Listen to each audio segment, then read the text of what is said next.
As we inch ever closer to the motherlands, one odd question remains, and it's where are the rest of the Fatui Harbingers? Now that's not to say they're missing per se, but I mean guys, excluding the rank 10 who may or may not exist, there are 6 Harbingers who are operating in near complete secrecy, and they are the Director, the OG Swindler Pierro, the rank 2 Doctor, rank 3 Columbina, rank 5 Pulcinella, rank 7 Cartel member Sandrone, and rank 9 Pantalone. Now I'll give Columbina the benefit of the doubts and say she'll show up in natlan with Capitano just because of the Fatui clock theory, but that still leaves us with 5 other Harbingers we have next to nothing on. You're telling me they're all just gonna hatch their plans at the same time in Snezhnaya and become playable there?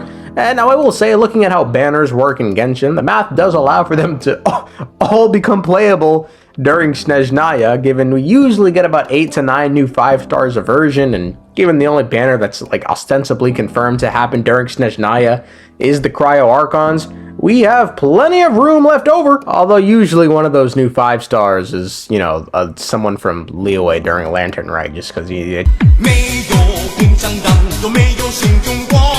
And now I will say, we can't give someone like Pierro the benefit of the doubt and say he could wind up playable during the Conria version, so now we have 4 Harbingers whose only home banner could be Snezhnaya. Now what makes this kind of tough is that each region in the chapter preview shows one feature 5-star who's going to kick us off as the first banner. Hell, in Conria, it's going to be Dain's Live, so like 2 years from this August. But for Snezhnaya, we got a shrouded in black Pulcinella, whose design is actually a bit different from the one we'd seen in the Lazo trailer 2 years later. Now, the obvious problem regarding him being playable is that this little fat fuck is the most unique model in the game. He's like a really short male elf with a long pointy nose, Pinocchio. So it doesn't really come close to, you know, anything we've seen so far in the game. Pantalone, another one who he doesn't have a vision, so I mean, yeah, we have characters who don't have visions, but they're either a god or a sovereign. A part of the reason he's probably ranked as low as he is because even with a potential delusion, he's probably just subpar in combats. With regards to Sandrone, at this point it feels like I'm seeing more and more people saying Sandrone is actually the robots, and the robot is Elaine or some shit. I don't know, it just feels odd to me. Only the female model could end up being playable, right? I mean, I doubt they'd go down the route of making her a puppet too, given that's part of what makes Scar a bunch so unique.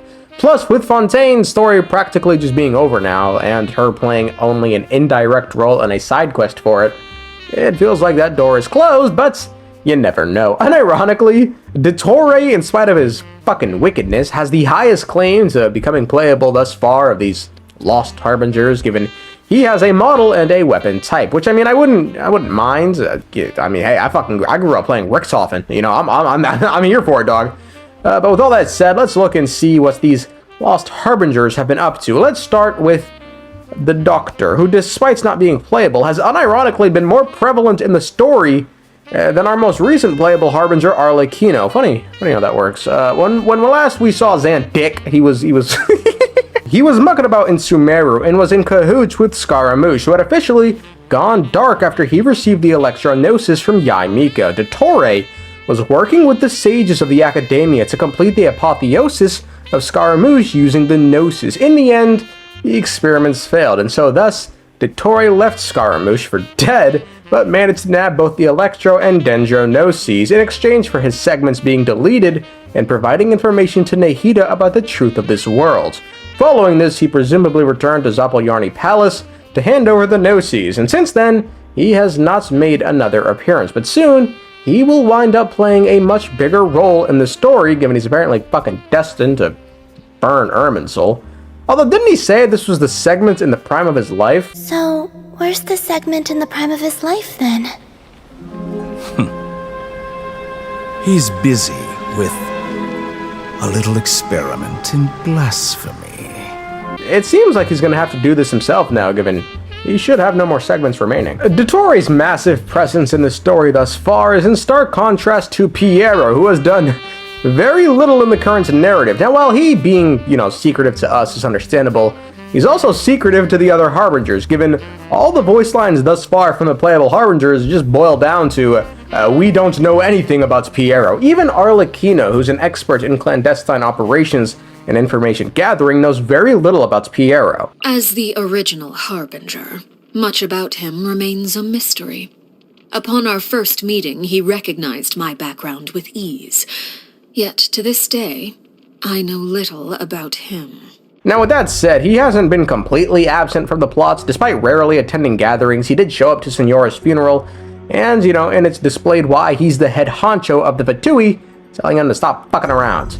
Furthermore, he most recently ordered Scaramouche to go to Liyue and investigate the meteor showers in the Unreconciled Stars events, and odds are he was also the one who sent Nathan to join the Watatsumi Islands army, screw around with them so as to, just prolong the war in Inazuma, and then later told Boronyaka, quote, "The new recruits do not have any innate value to the overall goals of the Fatui, and need not be trained in any way. They will, however, do just fine as living test samples." Yeah, okay, but the callousness of the heavenly principles are the problems.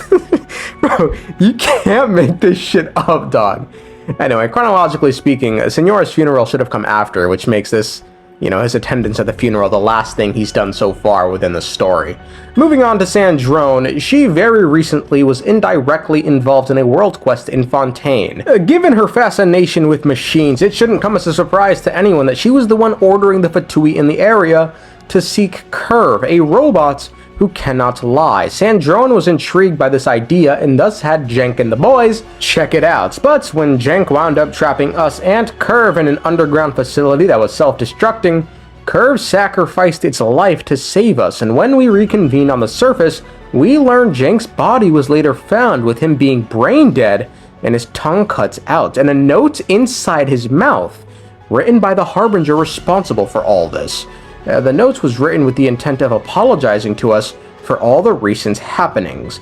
Given the Harbinger was said to be very interested in machine intelligence, and Sandrone is obsessed with her research about machines, it makes it very likely the Harbinger was her. And following this, she once again vanished from the face of the earth. Lastly, we get the dynamic duo of Pulcinella and Pantalone, who are currently working together on a mysterious Project Stuja, which is meant to guide the Fatui's future direction.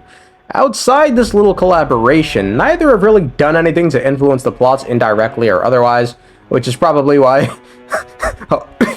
oh god! Which is probably why Hoyo... I just died, I'm sorry. Which is probably why Hoyo are now using them in this manner. The only notable thing that Pantalone has done is he rented out all the rooms in the Grand Goth Hotel indefinitely for Fatui use.